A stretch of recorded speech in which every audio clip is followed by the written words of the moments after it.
Well, hello everyone. Happy Monday. Loving the comments coming through. Elizabeth West, perfect way to spend the lockdown Monday. I wouldn't agree, couldn't agree more, I should say.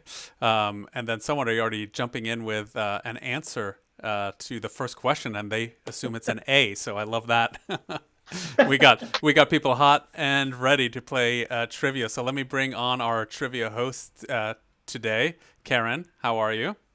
Good, Christian. How are you? I'm doing great. You put together quite a little trivia deck for us today, so I'm excited about that. But before we get started, you have a couple of announcements to share, right?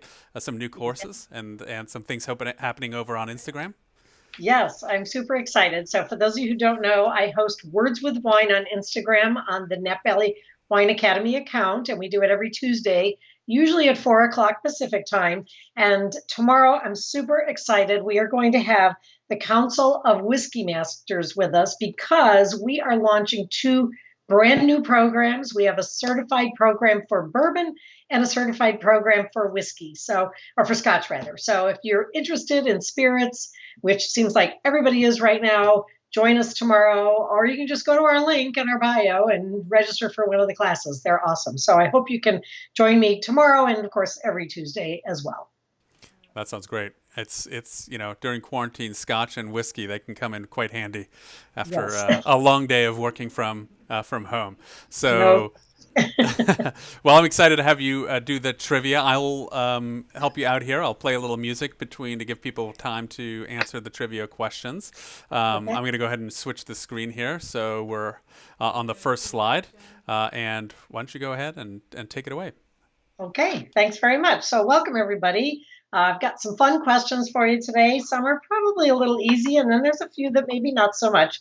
So, we'll get started. So, here's a question. The oldest recorded evidence for using grapes in a wine recipe comes from which country?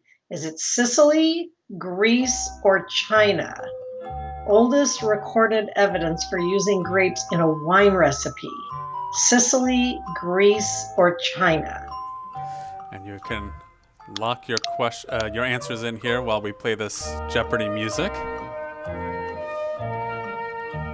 Little ode to Alex Trebek.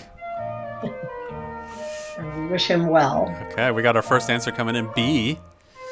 B. Greece. Okay. So we'll give you a couple of extra seconds here. So we have a B, an A, a B, an A.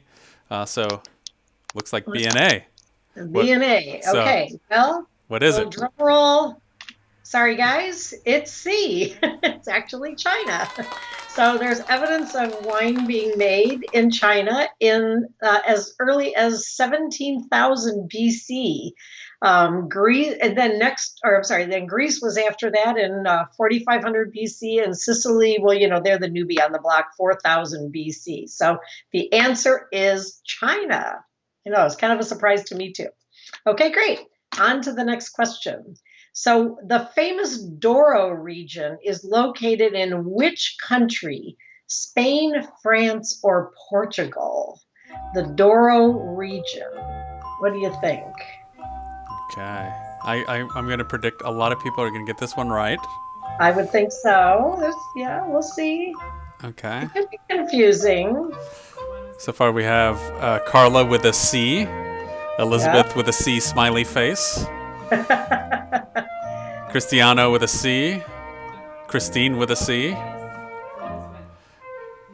All right. And Declan someone, wants to know if you get a prize. yeah, The biggest prize is you get great bragging rights. exactly. What's better than that? So we have an overwhelmingly smart Oh, audience as always, and okay. C is the Well, the answer, you are correct, is C. But for you smarty pants, what is the most famous wine coming from the Douro region? How about just throwing that in there? We don't need a letter, just write a name down. Famous wine, most famous wine coming from the Douro region. okay. A little bonus bragging rights Bonus here. break. Oh, the other one I did So manually. let's see. No one yet. Nobody yet. Okay. Well, We're still getting a lot of guesses on C. So yeah, yes, yeah. So the smarty C. pants. My answers were I know it's a little delay here. So what is the Ah, here fly? we go. Luciana comes in with port, Scott with port, Cristiano with port. So Excellent. Good job, guys. Okay, well, maybe I made that one too easy. All righty, so let's see if we can get this make it a little bit harder. So now, thinking of geography again, in which country can we find the vineyard with the highest altitude in the world? The highest vineyard altitude in the world. Is it Peru?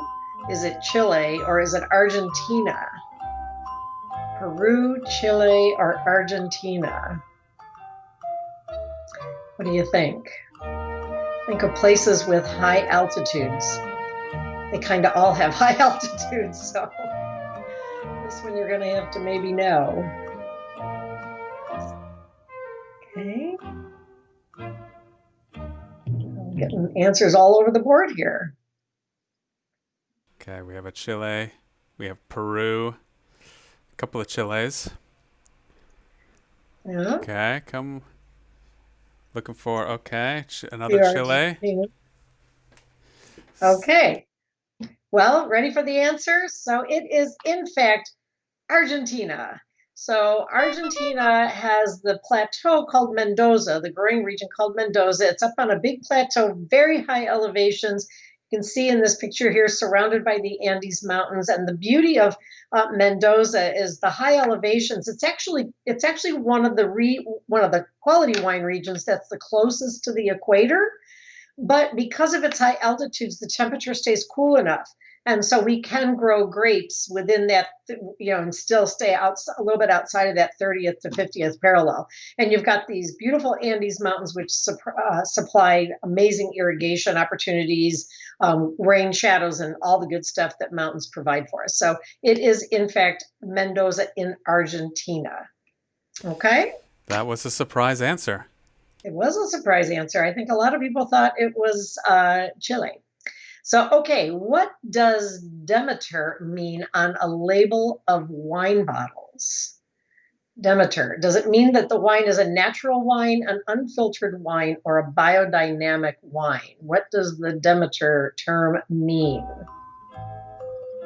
Natural wine, unfiltered wine, biodynamic wine. What are we thinking here? Let's see. Oh, Luciano Mota is on. Hi, Luciano. She's my student in my level 1 class right now. I appreciate it. Oh, we got a lot of C's. Well, this one might be an easy one too then. Okay, we're ready for the reveal. So a lot of smarty pants on board today. So it does in fact refer to biodynamic wines. And the Demeter International is the largest certification organization for biodynamic agriculture, beyond just wine, by the way. And it's one of three predominant organic certifiers. And the name refers to the Greek goddess of grain and fertility. Okay, so that's the answer to that. All righty. So how much sugar, get your calculators out for this, how much sugar is necessary to produce 1% of alcohol during the fermentation process? How much sugar is necessary to produce 1% of alcohol during the fermentation process? Is it 7 grams, 17 grams, or 27 grams of sugar? What do we think? That's a tougher question there, Karen. Nice work. I thought this one was a little more challenging. I have to admit, I didn't know the answer either. I had to look it up. But it was a good one. We always think of wine in terms of its ABV, so let's find out how it gets there. With no sugar, you have no alcohol. So a lot of people coming in with B. Oh, wow. Yeah, I see that. Okay. All righty. Well, here we go. So the answer is 17 grams of sugar. So the answer is actually B, which I know a lot of you guessed. That's awesome. So what that means is that for a 750 milliliter bottle, if it had an average of 13% ABV, you would need 221 grams of sugar prior to fermentation. And what a lot of people don't realize, we harvest our grapes, even our most dry wines, we harvest our grapes very sweet in order to get the alcohol to the level that we want, at least here in Napa, I'll say. And so, of course, the formula for fermentation is you take the sugar and the grape juice, You add some yeast, and the yeast is eating the sugar, and it's turning it into alcohol and CO2. So 17 grams of sugar to get 1% ABV. Okay, good job on that one. I'm not sure if you guys knew it or all good guesses. A smart group, Uh, smart group. Yep, I think very smart. All righty, so now we just talked about fermentation, a little bit about fermentation. Now let's talk about how we get there. So, which is the correct order for red wine fermentation? Do we crush first, then press, then ferment? Do we ferment the grapes first and then crush them and press them after? Or do we crush first, then ferment, and then press? So is it A, crush, press, ferment, B, ferment, then crush, then press, or C, crush, ferment, press? It gets confusing saying that in a row. Let's see what you guys come up with on this one. Okay. So for you WSET students out there, you've learned this way in the beginning at level 1. So I'm hoping. Yeah, we have some A's, some C's, a couple of B's. So we have a vote for at least each answer. So alrighty, let's check it out. So the answer for red wine is to crush, and that just breaks the skin open just to get the juices flowing a little bit. And then from there, it all goes in the vat, skins and all, because all of the color in red wine comes from the skin. And 99% of the grapes, the skin is where all the color is. The pulp is actually clear. So if you ferment without the skins, you end up with white wine. So we crush just to get the juice flowing. Then we throw it all in the fermentation vat, add the yeast, ferment fully, and then once fermentation is done, we drain off the juice, and then we put those skins in the press, and we squeeze the rest of the juice out of there. So it is crush, ferment, press. Now, bonus question here. Which of these two, then, A or B, would be for white wine? Would that be crush, press, ferment, or ferment, crush, press? This one should be kind of easy. So let's see if you paid attention, and now you can figure out which would be the process for white wine. So quick shout out as folks are putting in their answers to Carrie, our graphic designer, for designing these little graphics here on the winemaking process. Yep, those are awesome. Okay. So here we have equally smart people answering. Yep. Okay. So it looks like the consensus here as they're rolling in is A as well. Yep, and that's the perfect answer. So we crush the grapes, get the juice flowing, and then we take them right to the press and squeeze off that juice. And then the juice goes in without skins because there's really nothing the skins offer us since they're green grapes. We don't have any color that we want, so we don't need the skins in fermentation. So good job. Okay, so here we go. Which of these grapes is commonly grown in South Africa? Is it Glera, Semillon, Chenin Blanc, or Gamay? Which of these is the most common in South Africa, or commonly grown in South Africa? What do we think here? South Africa. Here we go. Got some.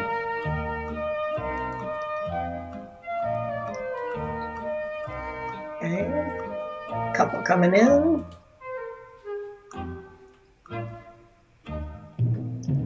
Okay, so we have some answers coming in. Overwhelmingly Chenin. Yeah. Oh, and I forgot to put the letters on this slide. Yes, it is. It is in fact Chenin Blanc. I made a last minute change, and there you have it. So it is Chenin Blanc.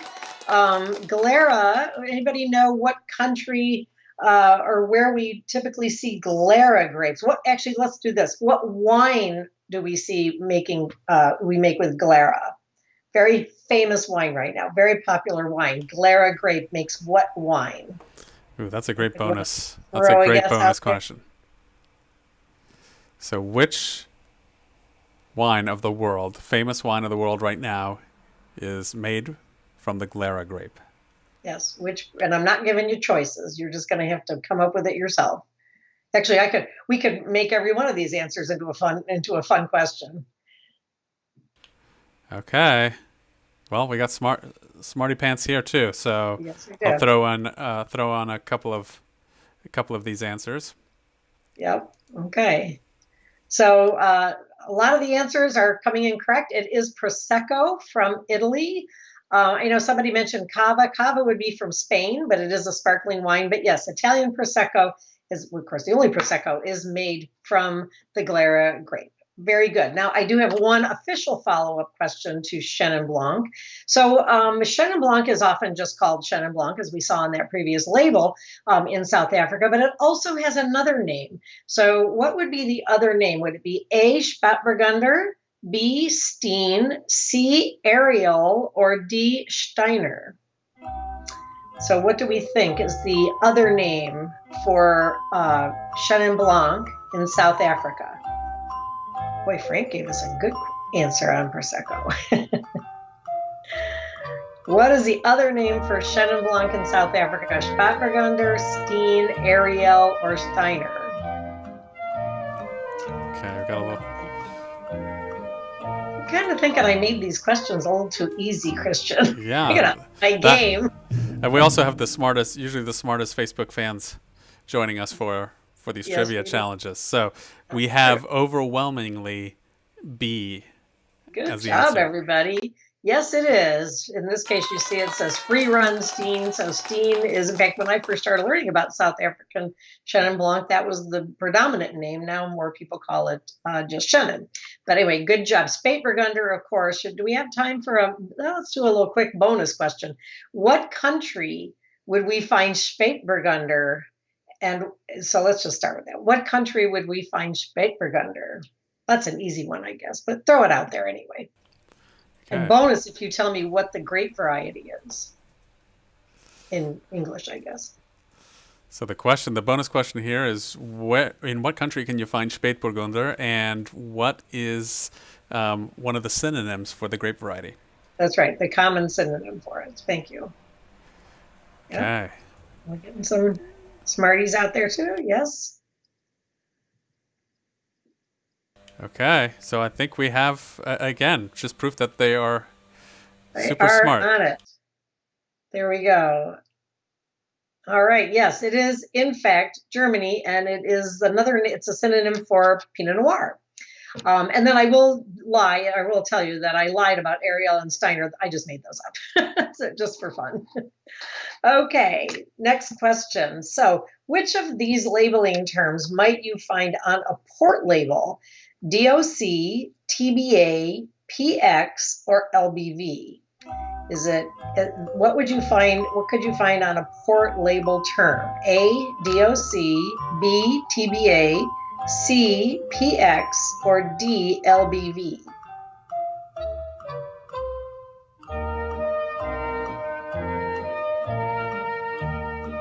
Oh, I see lots of our students are on today, Christian. They are, yeah. I see a lot of familiar names, which is always great. Honestly, yes. And a lot of my Instagram fans out there too. Our Instagram followers are all on this. That's awesome. Okay, so we have answers coming in. We have, again, overwhelmingly folks responding with D or LBV as their choice. Yes. And that would be, in fact, the correct answer. And the bonus question here is of the remaining three, for C, PX, what wine would you find PX on? Where do you think you'd find PX? Kind of wine? Okay. Give that a guess. Let's see how we do. See if these smarty pants are still so smart. So, yeah, the term PX, what wine would you find the term PX on? We'll play a little Jeopardy music here. So that's the bonus That's the question. bonus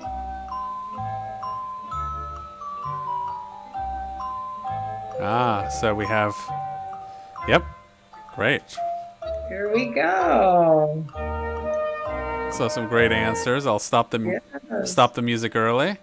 And Pedro Jimenez, Sherry, yes, good job, Laura. great. Okay. Yeah, that's awesome. You guys are too smart for me today. Okay, Grand Cru Classé is a label term associated with which of these regions?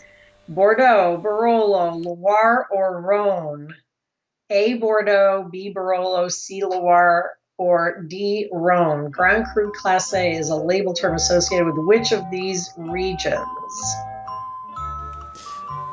I'm going to guess that I most think we're going to everyone get is going to get yeah, the right answer on this one.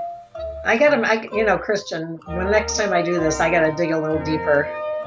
I got to get out my diploma material. Start digging in there.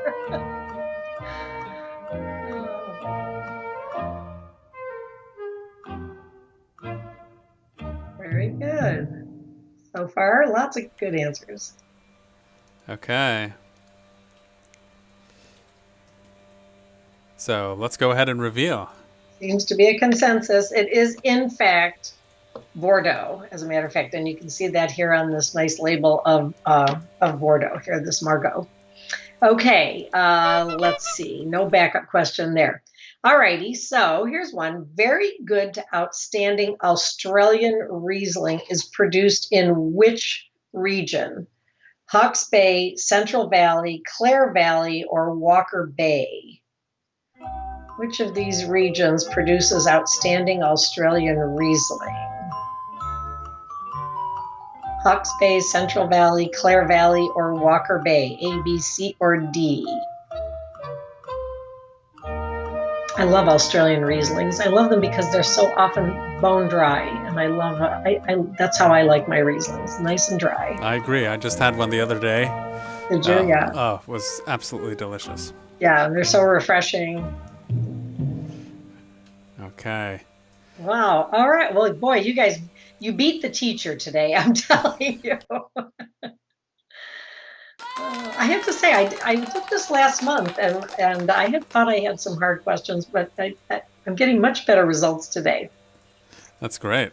Great. Yeah. Okay, you are correct. It is, in fact, Clare Valley. So where would you find, backup question here, what country would you find Hawke's Bay? So let's give that a try. So just type the answer in the box. What country would you find the Hawke's Bay region? Because it is not in Australia. So bonus question, in what country is Hawke's Bay located? Yep. Just type the answer in.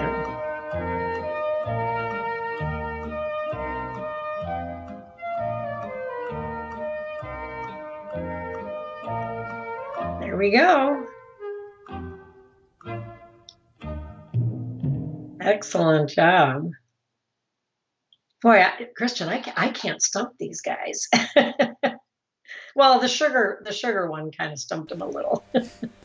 All right. Yeah, no, not Australia. It's in New Zealand. Okay, next question. So what label term describes the historic center of an Italian wine region? Is it Classico, Superiori, Reserva, or DOCG? What label term describes the historic center of an Italian wine region? Class A, Classico, B, Superiori, C, Reserva, or D, DOCG? What do you guys think? Historic center.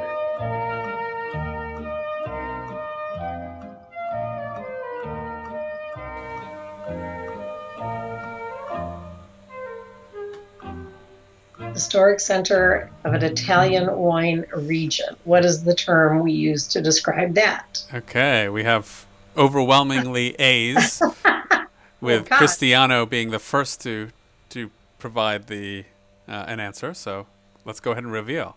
Yeah, I'll tell you what, I am so proud of you guys. I really am. I'm really proud of you all. Okay, so let's see. What's my backup question here? Superiore usually indicates that there will be slightly more of what in an Italian wine if they tag it with Superiore. Better vineyards and all of that, but there's one thing that's a little bit more in that wine. Can you think of what it is? What would be the more if you're using the term Superiore in an Italian wine? Almost every occasion. It's part of the rules, if you will. As you're waiting, we have Laura saying this is the most exciting thing ever about this trivia challenge. Oh, good. Well, it is fun when people get the answer right. It's always entertaining. Absolutely. Okay. Again, more Smarty Pants. It is alcohol, yes. Superiori. It could mean more aging. I know somebody wrote that down. It could mean more aging, but it generally, one of the things it means, usually better vineyards and all that, but usually means a little bit more alcohol in the wine. So good job. Gosh, I just can't stump anybody today. All righty, here's another math question for you. So we'll see here. How many grapes does it take to make an average 750 milliliter bottle of wine? Is it 5 pounds of grapes, 3.5 pounds, 2.5 pounds, or 3 pounds? So how many pounds of grapes does it take to make an average 750 milliliter bottle of wine? 5 pounds, 3.5 pounds, 2.5 pounds, or 3 pounds? What do you guys think? Get your calculators out. I love wine math, and I'm so bad at remembering it, but I always have a little cheat sheet I keep on my phone because people are always asking me that. How many grapes to make a bottle? How many vines to make an acre? I get all out of those questions. Okay, this is one where we're seeing everything from A through D as answers. I finally stumped the audience. Well, I'm glad I got to stump you a little bit, but I am proud of all of you today. Okay, shall we go? Let's see. Here we go. 2.5 pounds of grapes to make one 750 bottle of wine. Okay, so keep that in your back pocket. That's a great drinking game, one of those little bar games, I guess you could say. All righty, so now here's another math question for you. How many 750 milliliter bottles of wine are in a Nebuchadnezzar? I don't even know if you know what a Nebuchadnezzar is. I'm not telling you. Is it 15 bottles, 18 bottles, 20, or 22 bottles of 750 wine in a Nebuchadnezzar? And there is sort of a scale of names, I'll tell you. These are large format bottles. There's a whole scale as they get bigger, and I'll pull that up in just a second when we reveal the big answer. Oh, Robert said 4,000 grapes. That's a great answer. All right, Nebuchadnezzar, is it 15 bottles of wine, 18 bottles of wine, 20 or 22 bottles? Okay, let's do the reveal. Okay. It is, in fact, 20 bottles of wine in the Nebuchadnezzar. So you see here the scale starting with a split, which is a 187, and then a half bottle, standard, magnum, Marie Jean, double magnum, Jeroboam, Imperial, Salmanzar, Balthazar, Nebuchadnezzar, and Melchior. I assume that it might be somebody, let's see, what language would that be, Christian? You know? That's a good question. All these are, I believe, are religious, have religious connotations, obviously other than magnum, standard, half, and split. Right. I don't know of any religious text that has those in them. Right. Yeah, cool. Excellent. Okay. Good job for those of you who got it right. Okay. Here's a fun one. So, Salante is a typical toast in which country? Is it Italy, France, Sweden, or Ireland? Salante. What is the typical toast in which? This is a typical toast in which country? Oh, somebody's saying the language is Hebrew. We're getting a few people commenting on the language. Names of apostles. Okay, that's cool. See, now the teacher becomes the student. I love it. So Salante is a typical toast in which country? Where would you be cheersing with somebody like that?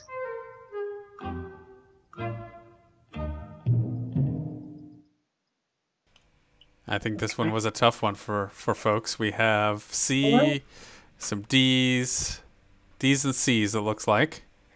Okay, well, the reveal is, it is Ireland, as you can see by the shamrock. The other answers are in Italy, it would be chin chin or salute. In Sweden, it's skal, and in France, it's sante. So just ever so slightly different. So that can be a little confusing. So good job, everybody.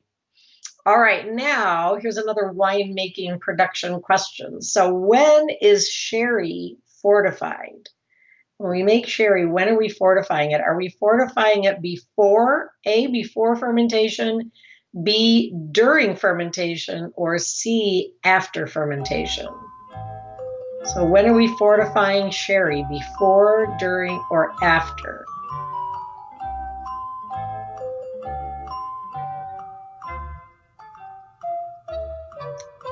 What are we thinking? And for those of you who don't know what fortification is, while you're thinking about it, fortification is where we add neutral grape spirits to a wine. And we add it for different reasons. And I won't tell you those reasons till we get the answer. There's a couple different reasons why you would want to do that. So before, during, or after. So we have overwhelmingly C as the response, with a D thrown in there for balance. Okay. I don't know what D. D's the mystery answer. There is no D, but that's okay. It was a good try. All right. So the answer is sherry is fortified after fermentation. And the reason for that, so we fortify port during fermentation. And the reason for that is when you ferment wine and grapes into wine, when the vat of must, when the wine gets to about 15% alcohol, the vat becomes so toxic that the yeast will die, okay? And fermentation stops. But if you want sweetness left in your wine, then you can add grape spirits about halfway through or whenever you get to the level of alcohol you want, and that will stop fermentation because it's going to raise the ABV in the tank to over 15%. Yeast cannot survive much over 15%. So for port, we fortify during fermentation, raise that alcohol, stop fermentation, preserve all that beautiful sweetness. But sherries are all originally made in a dry style. And so we fortify sherry afterward because the level of fortification will determine the aging process. If we only fortify after to 15%, the wine is bone dry and we end up with a fino sherry. If we fortify over 15%, then we can end up with an Oloroso or an Amontillado. And then we decide whether we're going to make it sweet or not by adding sweet sherries back into it, like a Pedro Jimenez that we talked about later is one of those options. So anyway, port is before, as during, and sherry is after. And of course, we don't fortify before because the vat would already be over 15% and fermentation would not take place because the yeast couldn't survive. So that was a little bit of a trick question. All righty, here's 4 regions. So which of these regions is cooled by the ocean? Is it Horseheaven Hills, Alexander Valley, Oakville, or Los Caneros? Which of these is cooled by the ocean?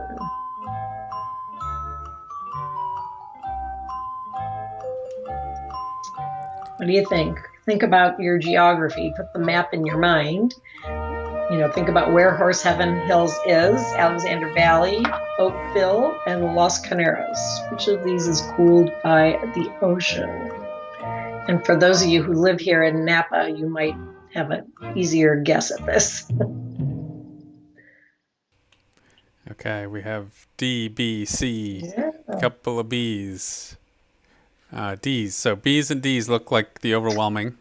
B's and D's. Okay, well, the answer is, in fact, the Caneros region at the southern end of Napa. And you can see a little bit on this picture, the San Pablo Bay right at the south there. That's part of the ocean, and it's giving us the cooling breezes, the cooling influence from that nice cold ocean air. Horseheaven Hills is in Washington State. It is landlocked inside the Columbia Valley.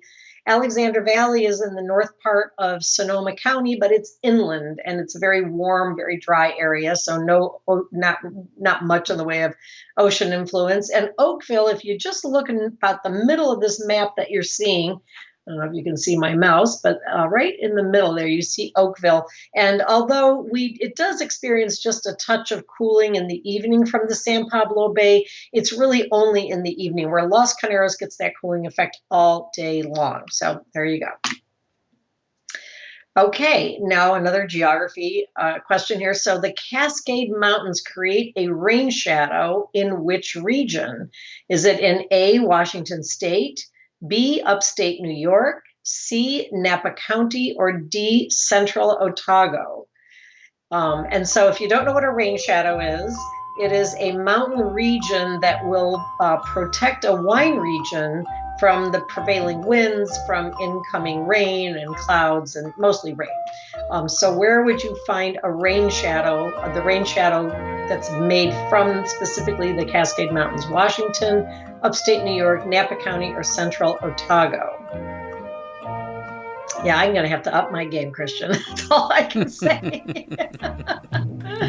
This is awesome to see so many smart people on board. We're doing a good job educating the world, I think. Okay, so the answer is, in fact, the Cascade Mountains. Now, I will say the central Otago, because I saw a couple of those, there is a rain shadow there. It is not from the Cascade Mountains, however, but there is a bit of a rain shadow there. And you might arguably say that the Mayacamas Mountains gives us a bit of a rain shadow effect here in Napa Valley as well.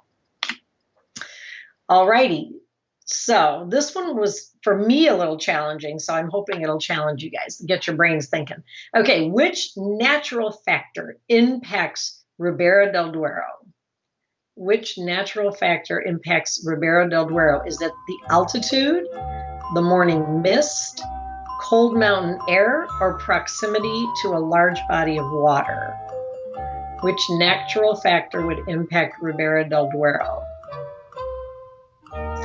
If you didn't know, Ribera del Duero is a region in Spain and famously known for wonderful Tempranillos. So what do we think? Altitude. Okay. So we have A's coming in. Okay. Yeah. Well, okay. I'm going to just call Uncle here.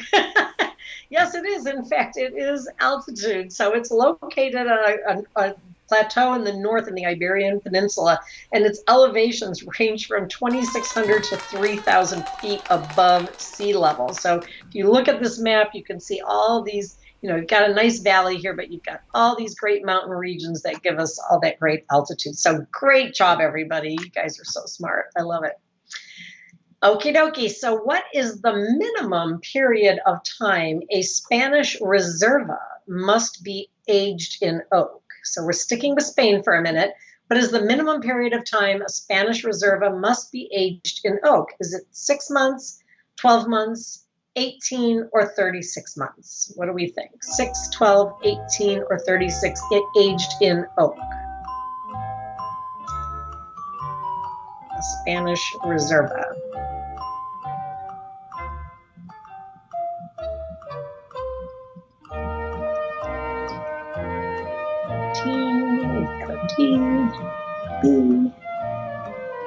Wonder if anybody out there is using like Google or something to answer these questions.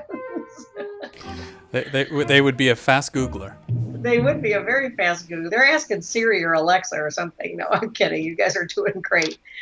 Okay, so we're kind of all over here on this one. All righty. So the answer is 12 months in oak. And I know quite a few of you listed something longer. A lot of you went for D.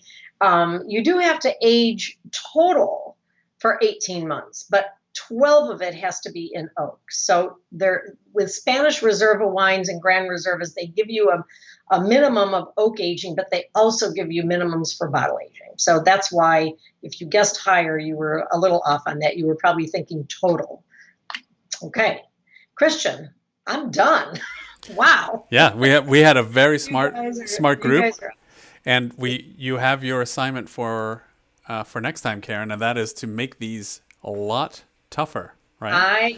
Yeah, you guys have thrown down the gauntlet here. I'm gonna take that challenge, and I hope everyone who's on board right now. I don't know when I'm doing my next one, but I hope so. Now, by the way, Wednesday, I am doing the study hall here on Facebook Wednesday, and we're going to be talking about Valpolicella and Chianti, and we're going to talk about all those layers of terminology that you can find on a bottle of that. So whether you're learning for classroom or for credentials, or you just want to learn how to shop better for a Valpolicella or a Chianti, this is going to be a fun class because it really teaches you a lot about label terms. And for those of you who are in your level 3 or diploma, even level 2, you're going to get a lot out of this. So, Right. So remember, tomorrow you're going to be sick of me. Tomorrow, Instagram Live for our Council of Whiskey Masters. That's going to be at 4 o'clock Pacific, and then Wednesday, 2 o'clock Pacific for